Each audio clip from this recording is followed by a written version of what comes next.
So let me introduce you to Nakeitha Ross. Hello, everyone. So Nakeitha, you are a serial entrepreneur. So why don't you start off telling us all the things you have your hands in?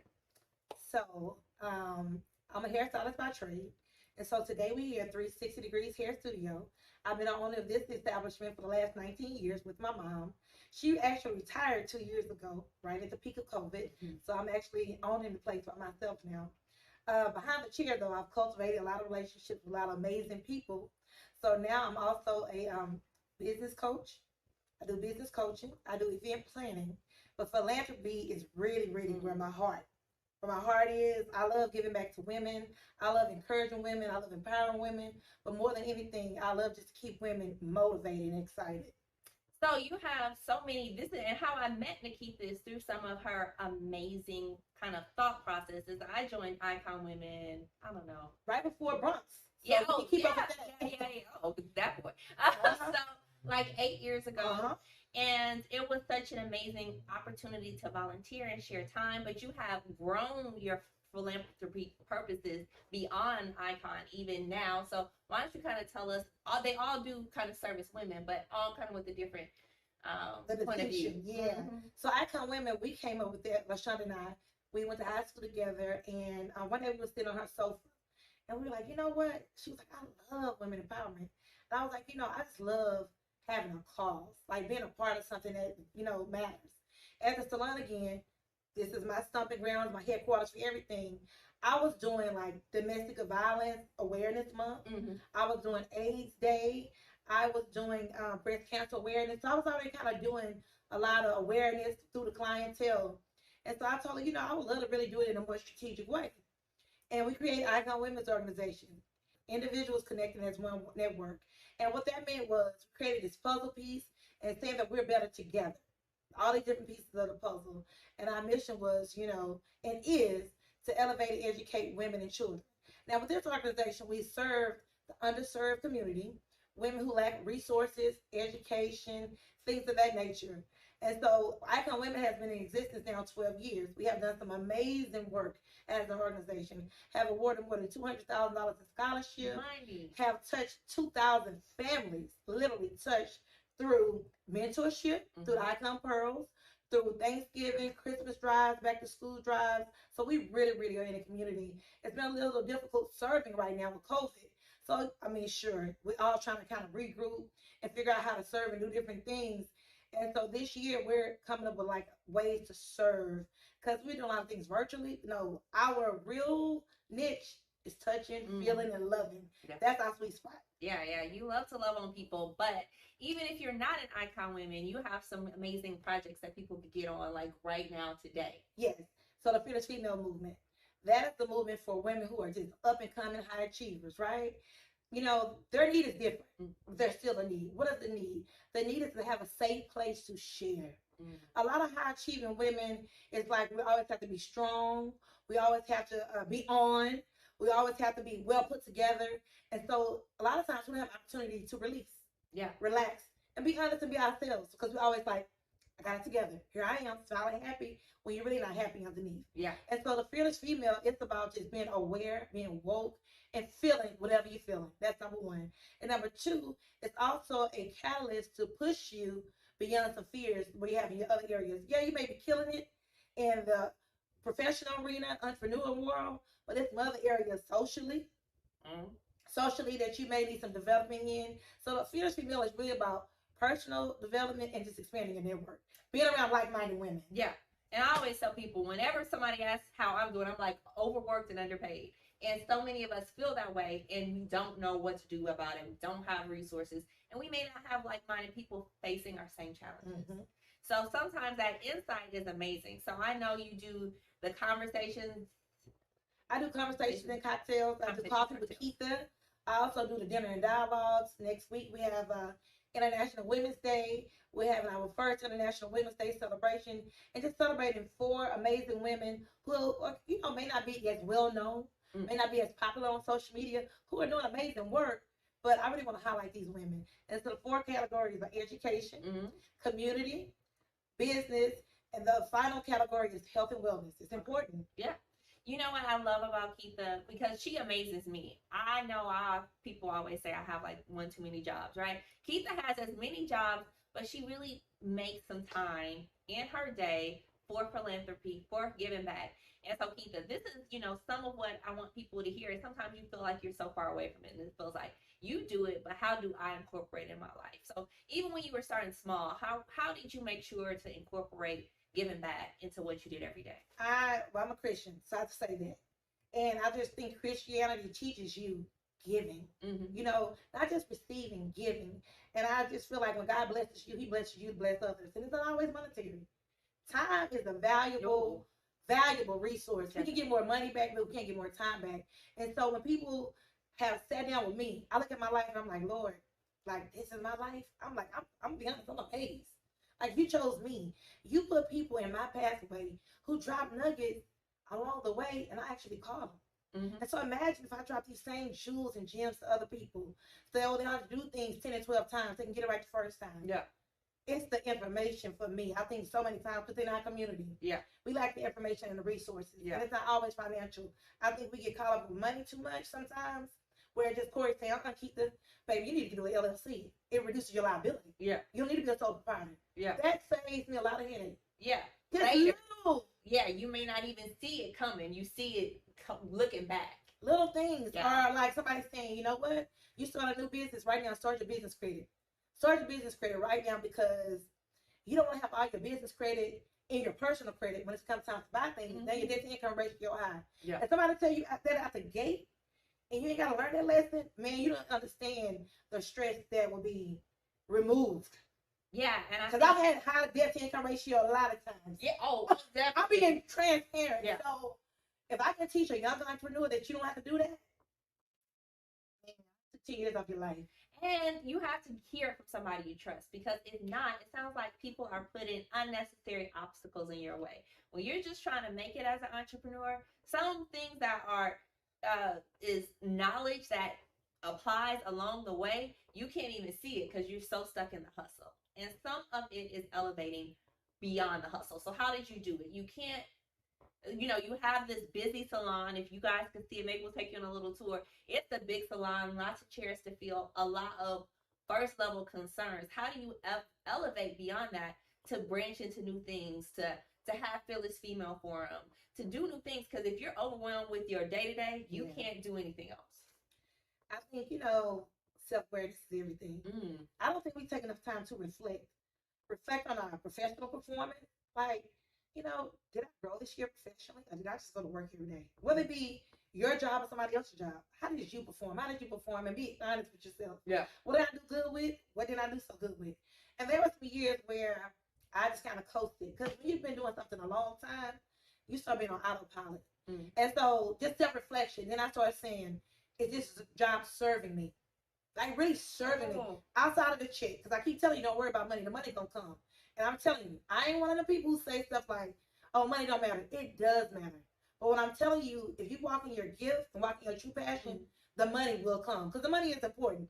And so when I realized that being behind the chair, I've been doing it for so long, that it wouldn't just serve me the way it used to. And what does that mean? My soul was on fire. You know that tingle that you get when you're excited about something, that new boo, that new boyfriend, that kind of fire? Yeah. I didn't have it, but when I started Icon, that fire came back. That flame started blazing. And so I just think it's important to keep that fire burning. Yeah. We get complacent. Okay. And so whatever that may be, and when you get that sensation, that feeling, you want to feel like that again. Yeah. I would think. Yeah. So how do you make sure you're leveling up though? Is it just all internal? How do you kind of keep yourself honest? Like, am I really leveling up? Because sometimes we may think we have one metrics. Maybe you started off and you wanted money. So if you're making more money, then it seems like you're leveling up, but that fire may not be on, the passion may not be tapped into, and it still is coasting, even though on external opinion, it looks like you're leveling up. Or you really may be on one metric. So, I don't think one metric is enough. That's number one. So a couple things. Let me talk about two different arenas, hair and philanthropy. Hair, the leveling up, is definitely the money, the profit, right? But it's also client retention. How many clients are we retaining? The data, the software, I'm a nerd, I'm a data person. The numbers matter. Yeah. The numbers matter. Are we retaining these people? Because it's better to have higher client retention because they keep coming back instead of these one hit wonders. We hit the numbers, but are they gonna keep coming back? That's number one. In the philanthropy arena, it's how many lives are we touching? How many dollars do we raise? Because nonprofit is a business as well. Yes. And also it's the data. Like, who are we serving? The age group, the demographics. So there are different metric systems. But I think 2 metrics are always important for measurement of success in any category. If 3 would be great. But 2, for me, the salon is client retention. How many people we serve in client retention and a profit. And the next one over here in the nonprofit world, how many lives have we impacted? How many dollars have we raised? Yeah. So that's how I do my metrics. Okay. So, you are also a pro, an expert at work-life balance. And as we move into Women's History Month and we talk about Black History Month, as business owners, sometimes our business are our babies so much and we are so entangled. We're in such an entanglement with our business that we forget about everything else. We put everything else on the back burner trying to grow something that we believe in. So how do you keep this balance? Because she's a mom, she's a family member. Even beyond just being a wife, you are like a big feeder into your extended family. How are you keeping all this balance? Oh, and she's a traveler. Oh, yes. Think with that. Family number one. I try to love on my family and be intentional with the time. There are periods where I don't get to spend as much time with them as I like, right? But I think it's so important when I come home and I share the vision. What really share the vision? You have to remember that my son is 12, my daughter is 24. So she's in the salon with me. So she sees the vision daily. He doesn't. So I'm coming home and I really give him a run down of the day. Okay. And I'm telling him I did a podcast record today. Then we went to happy hour because sometimes the happy hour, that's for business. I'm really taking care of. Like, I'm really being honest with him. Yeah. Because that's what bosses do. All the business transactions, the acquisitions don't happen like this. Yeah. They happen at the bar, over dinner, and things like this. I'm going home and he's loving it. Yeah. Okay. He's loving it. But now I'm sharing with him what I'm doing, so it's not a mystery. It's the mystery when you start having a mystery and it starts feeling like abandonment. I mean, seriously. So I don't want you guessing. I don't want you to know what's going on. Why am I doing this for you, baby? You ain't got to work it for his mama. It's so funny. We were driving to school the other day, and I make them pray in the car. So it's my baby sister is 11, and my son is 12. I'm like, Jeremy, it's your turn to pray. And I'm dying laughing. He's like, Lord, I'm praying for my mom in her 12 jobs. Give her the strength she needs to teach every day. I'm like, no, ain't that funny? But that's how he knows. And let you know. And so he gets home after school. I'm like, all right, baby, now name 18 jobs for me. That's one thing. And even just sharing and talking, I think sometimes communication. Yeah. We just want people to assume, and I know I'm working hard. My husband, I talk to him as well, but I'm very intentional with his date night. We're going on a date. Yeah. And I date my son by himself, and I date my daughter by herself, and I spend time with mom. Y'all, this calendar is crazy. It's booked and busy. This calendar is crazy, but I put in everybody that matters, and not just try to lump everybody together, being real intentional. And then you say to me, like, oh, Nakeitha, if you're doing all that, when do you have time for you? You would not believe. I'll make sure I get at least 60 minutes a day for nothing. Of nothing, doing nothing, no calling, no emailing, just chilling. Now, watching TV, I'm 60 minutes, nothing. Yeah. I may listen to a little music and it's praise and worship, but it's nothing. Because that centers me, it keeps me calm, it allows me to clear my mind and prepare to conquer the day. Yeah. And it's in the morning, because I need it in the morning. I don't need to wind down at night. I need the morning to get grounded, get channeled, and get prepared for the day. Outside of that, I am a repeat offender of Trellis. I probably go once a month. I go and I book the next appointment. Yeah. Yeah, just those little things. Just people call it self-care, but you should care for yourself. Yeah. You have to, or the burnout gets real, and it can feel overwhelming. It can. It really can feel overwhelming. I can tell you this. I wear a lot of hats. I'm not overwhelmed often. Do I get overwhelmed? Absolutely. 2 weeks ago, man, I was going bonkers. 2 weeks ago. But, but that feeling I had 2 weeks ago is not a feeling that I have often. Yeah. It's not. I think just managing your time, what's important. Now, companies' goals are very important, but I love my family. I love my family. But not only that, what's most important is creating memories that last a lifetime. Creating memories that last a lifetime. We had a great time doing this. We had a great time eating brunch, laughing, doing this Black History Project, whatever it is. I want to create memories for my children. Not to buy things, memories, things that's going to last a lifetime. Yeah. So you talk about your kids. How do you feel like what you've done thus far, certainly Jada is here in the salon with you, builds to your legacy. Because sometimes we stop things a little short, especially lots of Black businesses. They don't think about the next level, the next generation, and the generation after that, and how all these things can be intertwined. Well, I love having Jada here. Why? She keeps me on my toes because I'm getting to a place where I'm getting old now. And I say I'm getting old, not just in numbers, but I have been behind a chair 25 years. Mm-hmm. That's a long time. Like people retire 25 years of doing things, right? And so I got some old habits. And she like, you have to do it like that. Like she keeps me on my toes. And I say, like, tell me why. And I do it like that. And it's like, okay, cool. She's like, we need to do this. We need to do this. I saw this on TikTok. I'm not on TikTok like that. But she keeps me informed.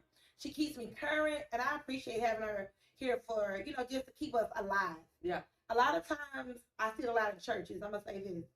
A lot of old churches die off because the old members pass. And there's not a new generation to be the successor. Because they haven't connected to the old ways. Yeah.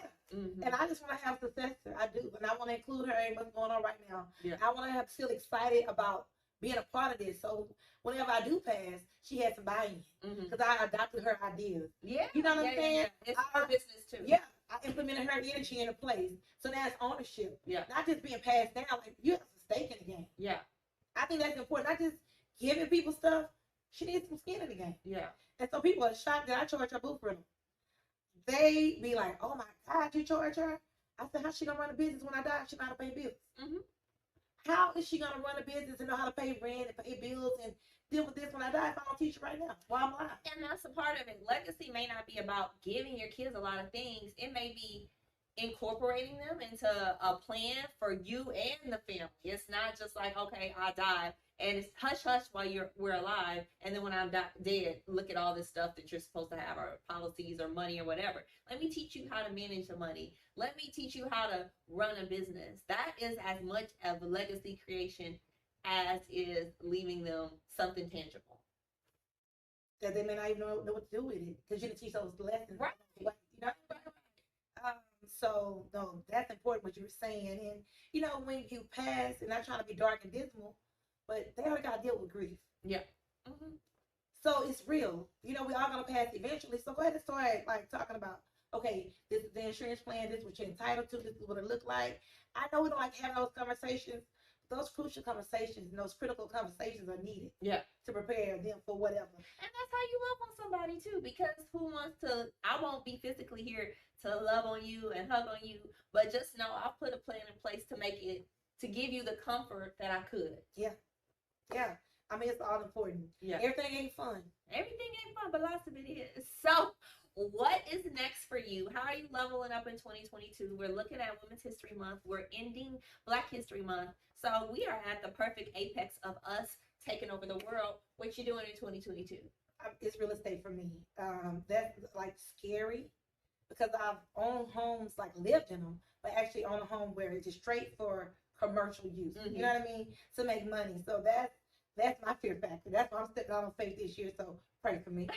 So no, because that's where the wealth is. Having your money in these different vehicles, these different streams of income, that's the portfolio which I want to see really, really grow. Yeah. And because that's the next level for me. It's about freedom for me. I know I can work my butt off. Can do it. I can work 20 hours if I have to, if I want something bad enough. And I can do it for 7 days. You know what I mean? I know I can work, right? I know I can hustle. At this stage in my life, I want to know how I can make money in my sleep. Mm-hmm. Applying knowledge to get some real choo-choo trains of income. Yeah. All these 3 and 4 days of vacation, now, baby, I'm going 14 days. Yeah. We bouncing around. Like, that's what the next level looks like for me. And so I got to empower other people to take on these jobs, these responsibilities within my companies, right? And so when I'm gone, I still know that the work is going to be done. And it's going to be done the right way. Yeah. Where I can be on vacation and not stress. Yeah. Because stressing on vacation ain't vacation. Yeah. You know what? You also do really well incorporate human capital. And I think some of it is the empowerment you talk about. But how do you go really training someone up and getting them as passionate about your vision as they are about theirs, which may be completely different than yours? Teacher, let me say that, Belinda Baker. She was a great teacher. I came across Belinda Baker 17 years ago, And man, she was dynamic with encouraging people. Mm. And she had to encourage a team of 100. But she always made you feel like you were the only one. Okay, that's hard to do. She just had that thing, Yeah. right? Charismatic. Yeah. I was like, I want to be like her. Yeah. And literally, she took me under her wing. She took a liking to me. Like, I didn't have to go seek her. She sought after me. Lucky, bloodless, whatever you want to call it. And she really showed me how to do that. But the key to motivating people is listen to them. Mm. Mm-hmm. Period. Point blank. Don't sit down and do all the talking. Why are you here? What do you want? What motivates you? What are you excited about? What sets your soul on fire? Listen. Yeah. And so now you have to know how to navigate. So for one employee, it may be like, I just need some time with my kids. I want to get off early every day. I don't mind coming early. So this person really needs to come early. Mm-hmm. Right? Listen. Okay, but this lady loves to party. She's a young woman. She's 23. She can't wake up to noon. She can do the night shift. Yeah. So now we have harmony, right? Yeah, but Yeah. listen and be flexible to Yeah. what people say. Yeah. Yeah. Yeah, because we need somebody in the morning and we need somebody to lock up. Mm-hmm. Because we have long hours. Our days here start at 9 and end at 9. Okay. That's 12 hours. That's a long day, right? Yeah. Because so now you have somebody who's going to be here at 9 and you have somebody who's going to close out at 9. So it's just perfect. So just little stuff like that. Money may be the motivator for somebody. So you say it's the bonus, this, that, and other. Somebody else might want more vacation time. Mm-hmm. But everybody motivated is different. Yeah. So you can't be trying to dangle the same carrot to everybody. Yeah. We're individuals. People love personalization. Yeah, I guess that's when you say you're giving her credit for all she taught you when it comes to talking to people. Being seen is an important part of it. Being seen and being heard makes people feel appreciated, I think, more than almost anything else. Oh, yes. And I want to drop this one nugget, this book. So Belinda and then we worked at this company together, and they made us read this book, How to Win Friends and Influence People. Mm-hmm, mm-hmm, mm-hmm. And one of the things was remembering people's names, right? That's a hard one for me. I can remember people's names, but not only that, if you can't remember their name, remember something like I told Corey before you had Bronx. Yeah. Always identify that one thing that will make you remember certain things about certain people. Mm-hmm. Does that make sense? Yeah, So even if you don't remember a person's name, they'll be like, you have a daughter who went to Xavier. Yes. Or you went to FAMU. Even if you don't remember their name, remember something so distinct about them. It's like, You she were remembered. listening. Even if you don't remember the name. That little bitty thing. And so but it's a skill set, right? We got to practice. We got to work on it. We got to become good listeners. So even with my staff, how was your weekend? What y'all do? Didn't care what they did this weekend. But now we're building a personal bond outside of work. Yeah. And so now it's like, oh, she really cares about what I do this weekend. Yeah. Or how I'm feeling. How's your grandmother? You get what I'm saying? But it's layers. Mm-hmm. Mm-hmm. I definitely agree. And it's just like a courtship. Yeah. Like dating. You don't get everything the first date.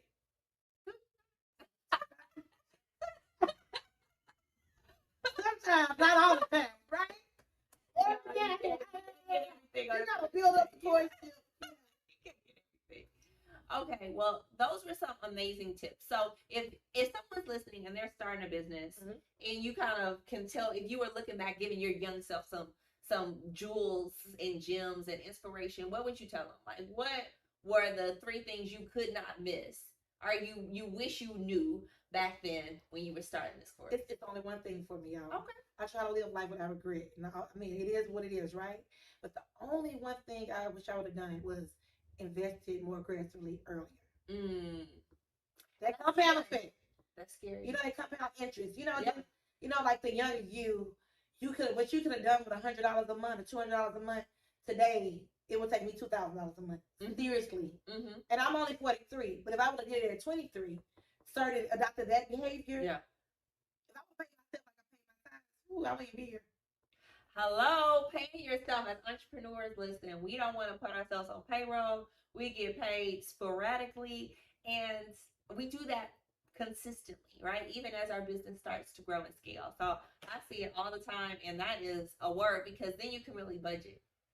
If not, you can't really put the rest of the pieces in place. Mm-hmm. Put the tithe together, put your savings together, put money away for investing in real estate or stocks or NFTs or whatever is your interest. You got to have that stability.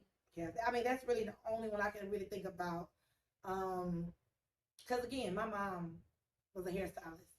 So she gave me a lot of game. Mm. It was a lot of things I didn't have to figure out. Mm-hmm. I can say that, right? Yeah. Because she instilled a lot of wisdom in me. So a lot of mistakes I didn't have to make. But that's one thing I just wish I was more aggressive with, more assertive with, is the investment piece. But other than that, no regrets. No regrets. No well, regrets. That's hard to do. So congratulations, because I got lots of regrets. I can't remember them, so that's my blessing. Yeah, because you know, I hate when people say like, "What would you tell your younger self?" Man, she gone. What I'm telling me today. Yeah. I mean, I know that's a question that people ask often, but no, I didn't know some stuff right now. And you never stop learning. You never stop learning, and I think that's another thing. You know, I mentioned a book. Everybody's not a reader. I get that, right? But even if you don't read books, I highly recommend listening to podcasts. I recommend reading short newspaper clips. Just knowledge is power. Yeah. Within itself, like. And now reading books is pretty easy. You can get Audible. Yeah, you can. But people like the voices drive me crazy. You know, all that different things. I'm a huge fan of Audible. I don't do Audible because I'm a fast reader and I can read a lot faster than I could listen to someone else talk. I will be like in the car. I can Audible 5 hours. It can be done in a day easy. Yeah. Okay. Well, then close us out with a book you would recommend. You already gave an amazing book, How to Make Friends and Influence People. Definitely a must read. What else is on your must read entrepreneur book list? The last book I read was so good, Atomic Habits. Okay. That was really, really good by James Clear. And a book, it's not even about entrepreneurship. I just think it's good for the soul. Feeding the Soul by Tabitha Brown. It just talk about, you know, living the life that you want to live. I think that's important as an entrepreneur. But sometimes we can put ourselves in boxes. No, live the life you want to live. It's okay to change midstream. You know, yeah, you design a life that you want to live, because what you desire at 20 is not what you desire at 40. I'm gonna tell you that right now. Mm-hmm. The hotels I stayed in, I won't dare stay in them. I'm just, you know, and so a lot of times we live these lives because people have these expectations from us, right? Mm-hmm. And it's nothing like just feeding your own soul and doing what's good for you. So I definitely think that's important too. Me and Keitha need a book club because we always read a new book. We do. Yeah, probably exchange. We will wreak havoc together, you and I. For real, we will wreak havoc together. We know we always go read this book. Well, thank you guys so much. I will make sure to tag all of the places you can check out Keitha. If you want to get in on the movement, don't forget, next week she's having something for International Women's Day. But she has pretty much every month exciting events that people can tap into. So we'll share some of her websites where you can take a look, get in on the movement yourself, and make sure that you are taking away some important lessons that Keitha not only is sharing with us today, but she really embodies with how she lives her life. So the best way to really show something that is good is by doing it yourself and living it. So thank you so much, Keitha, for sharing with us. And check us out at the Curry Law Firm if you have more questions or if you want to get connected